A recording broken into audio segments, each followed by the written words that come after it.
Monggo Mbak Devi untuk memimpin. Berdoa dimulai. Berdoa selesai. Terima kasih. Sebelumnya Bu Guru mau mengabsen kalian semuanya. Yang pertama Mbak Ika Fitriani, Mbak Nadia Nuraini,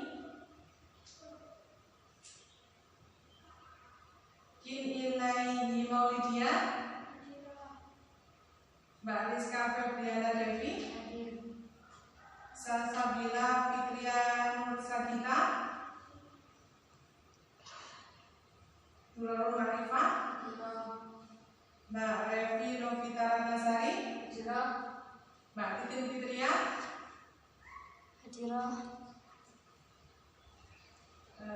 tadi sudah dipaksa. Sekarang sebelumnya Ibu mau bertanya dulu, di rumah kalian belajar semuanya? Belajar. Sekarang walaupun kondisinya lagi pandemi, kalian harus tetap belajar, ya. Harus tetap belajar di rumah, dan juga mungkin kalian bertatap muka mungkin 1 minggu 3 kali, ya sekarang ya. Kalian kemarin cuma online saja, tapi kalian harus tetap bersemangat untuk belajar walaupun tidak ada pelajaran tatap muka yang kemarin-kemarin, ya. Di sini guru mau menjelaskan tentang bab 1, yaitu yang berjudul interaksi antar benua Asia dan lainnya.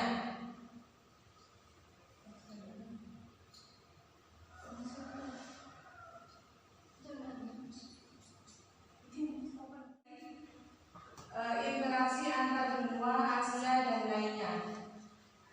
Letak dan luas benua Asia dan benua lainnya, yaitu yang pertama benua Asia, letak astronomis 26 derajat bujur timur sampai 170 derajat bujur timur dan 11 derajat lintang selatan sampai 80 derajat lintang utara.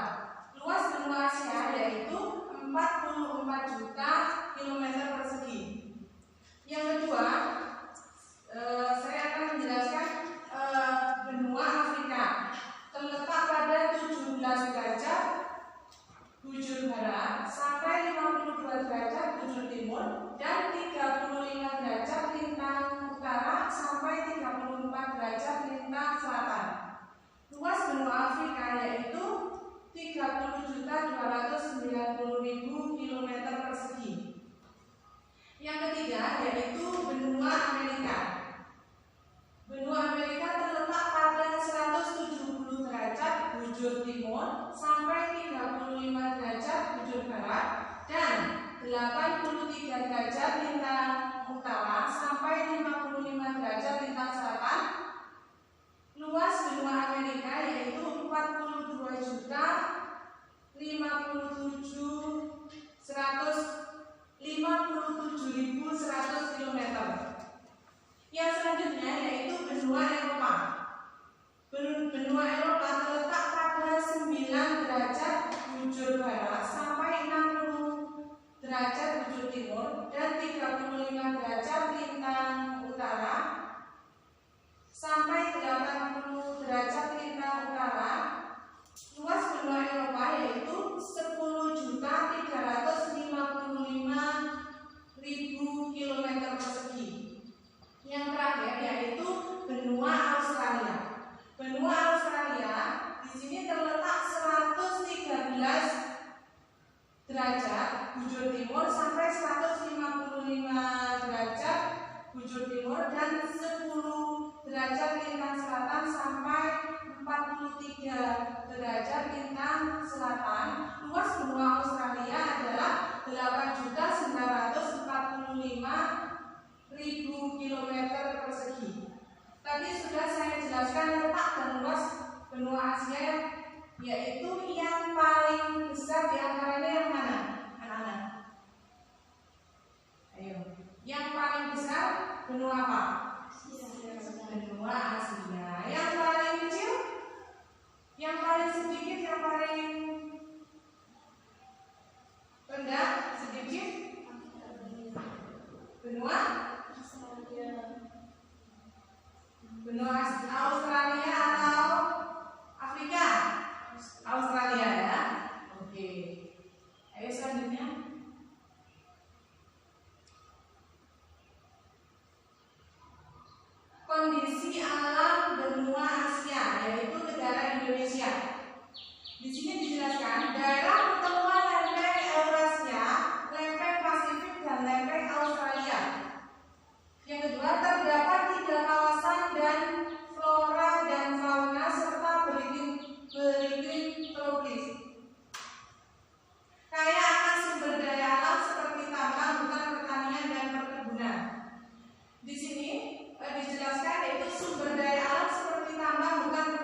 Jadi di sini benua Asia itu jumlah penduduknya paling tinggi dibanding dengan benua-benua lainnya. Terus keragaman budaya juga sangat tinggi dibandingkan dengan benua-benua lainnya. Kegiatan penduduk ekonomi juga di sana itu sangat maju. Seperti itu. Selanjutnya,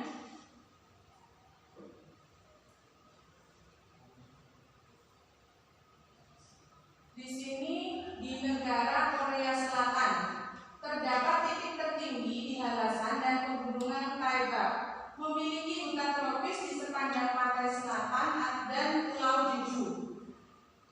Iklim sedang dengan 4 musim.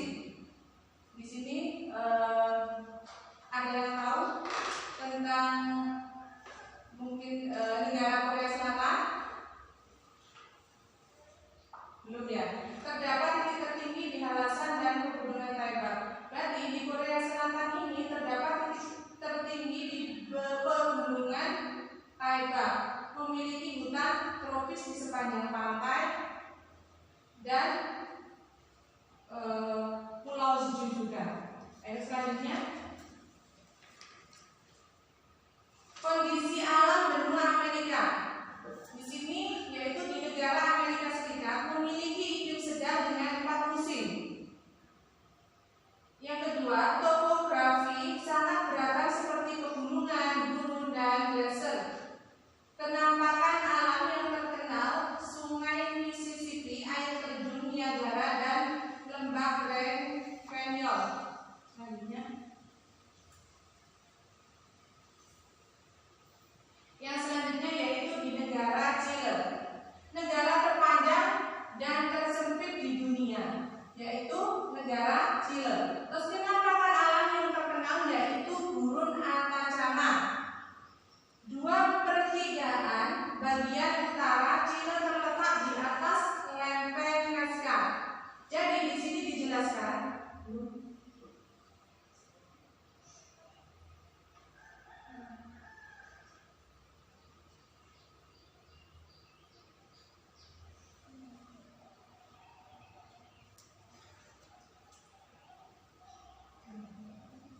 negara Chile.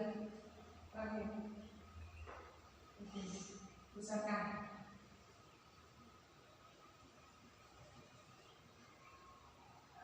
yaitu di sini dijelaskan negara Chile yaitu negara terpanjang dan tersempit di dunia. Jadinya negara ini mempunyai luas yang panjang tetapi lebarnya itu sempit. Jadi panjang, sangat panjang tapi mempunyai lebar yang sangat sempit dibanding dengan negara-negara yang lain. Selanjutnya,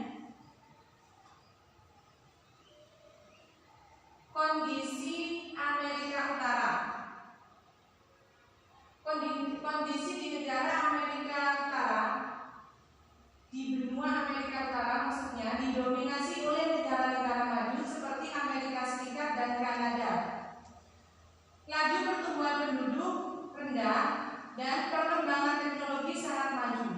Tadi di sini dijelaskan didominasi oleh negara-negara maju seperti Amerika Serikat dan Kanada. Berarti di sini di benua Amerika Utara yaitu sebagian besar yaitu penduduk negara Amerika Serikat dan Kanada. Yang kedua, laju pertumbuhan penduduk rendah. Jadi di sana itu pertumbuhan penduduk itu sangat rendah. Jadinya mungkin kelahiran dibandingkan dengan perpindahan mungkin banyak perpindahan dibandingkan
berada di daerah subtropis cenderung kering.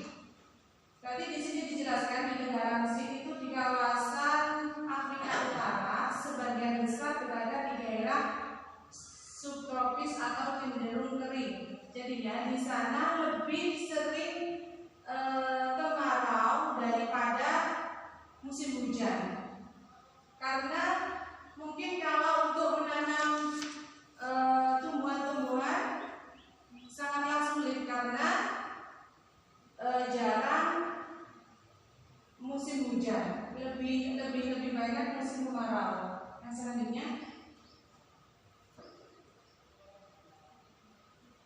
selanjutnya, negara Nigeria. Beriklim terdapat penangkapan gunung. Yang pertama beriklim. Selanjutnya, terdapat penangkapan gunung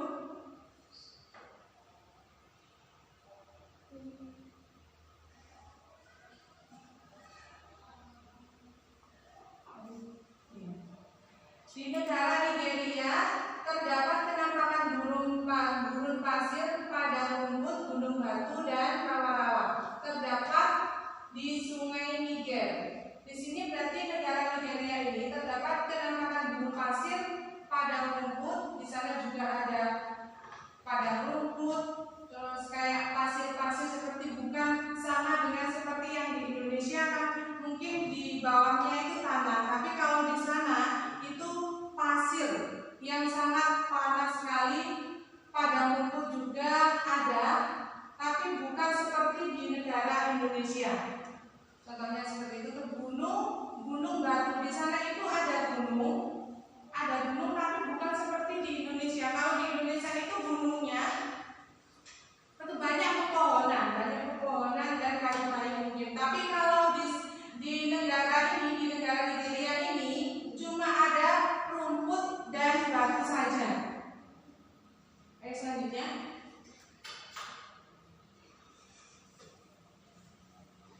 Piramida penduduk benua Afrika. Jumlah penduduk besar dengan tingkat pertumbuhan penduduk tinggi. Yang kedua, persebaran penduduk tidak merata. Yang ketiga, banyak masalah penduduk berupa kesehatan, perekonomian, dan tingkat pendidikan rendah. Di sini dijelaskan jumlah penduduk besar dengan tingkat pertumbuhan penduduk tinggi. Jadi di benua Afrika itu jumlah penduduknya besar dan tingkat pertumbuhannya sangat tinggi. Yang kedua, persebaran penduduk tidak merata. Tetapi persebaran penduduk itu tidak merata, jadinya tidak sama antara penduduk satu dengan penduduk yang lainnya. Banyak masalah penduduk berupa kesehatan, perekonomian, tingkat pendidikan yang rendah. Jadi di sana itu banyak masalah penduduk berupa kesehatan.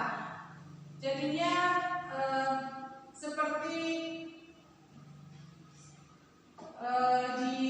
diadakannya mungkin rumah sakit di sana, tapi masih kurang memadai. Perekonomiannya juga seperti itu, banyak penduduk, tapi perekonomiannya kurang dan tingkat pendidikannya rendah. Jadi sekolah-sekolah di sana itu lebih sedikit dibanding dengan negara yang lain. Selanjutnya, Amerika Selatan. Selanjutnya yaitu di negara Amerika Selatan. Amerika Selatan, kegiatan ekonomi didominasi sektor agraris, dikenal sebagai wilayah. Kondisi perekonomian beberapa negara relatif kurang stabil. Jadi sama dengan negara yang sebelumnya tadi, perekonomiannya juga kurang stabil. Jadi membuat penduduk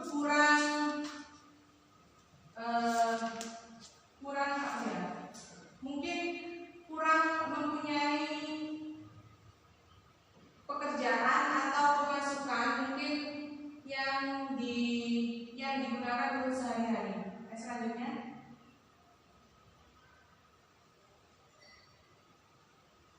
kondisi alam benua Eropa, yaitu di negara Inggris, dipengaruhi arus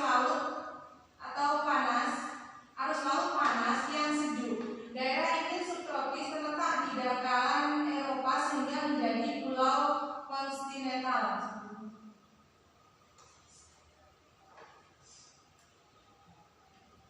Yang selanjutnya negara Prancis.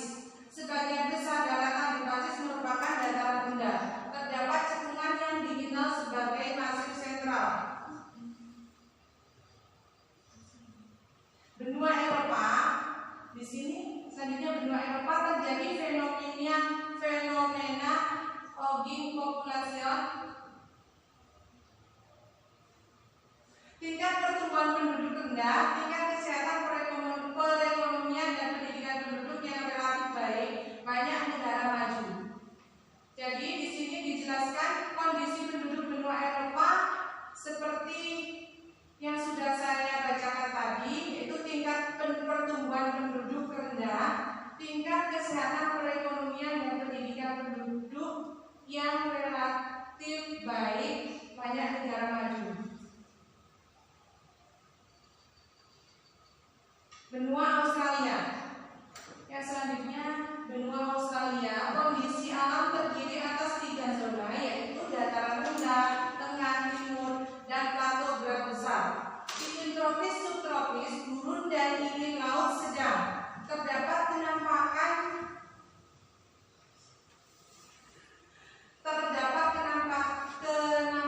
The Great Barrier Reef. Fauna khas Australia berupa berbagai jenis reptil dan hiu. Selanjutnya, kondisi kependudukan benua Australia, yaitu yang pertama dipengaruhi kedatangan bangsa Inggris.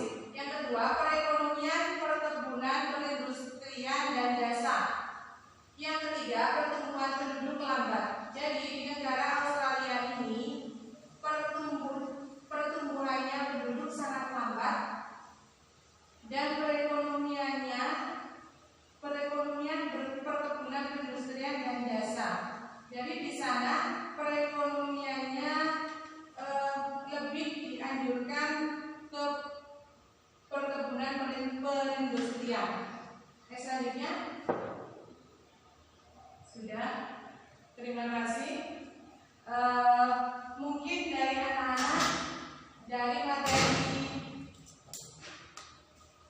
yang tadi ada yang kurang jelas, ada yang mau ditanyakan? Tidak. Sudah jelas ya? Jelas.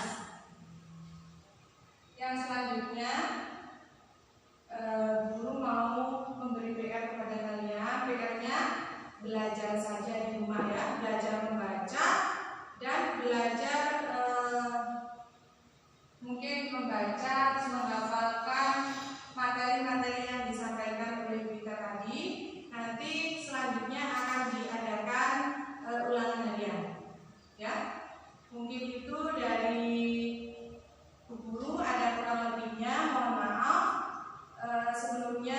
Sebelum kita istirahat, marilah kita berdoa dulu ya.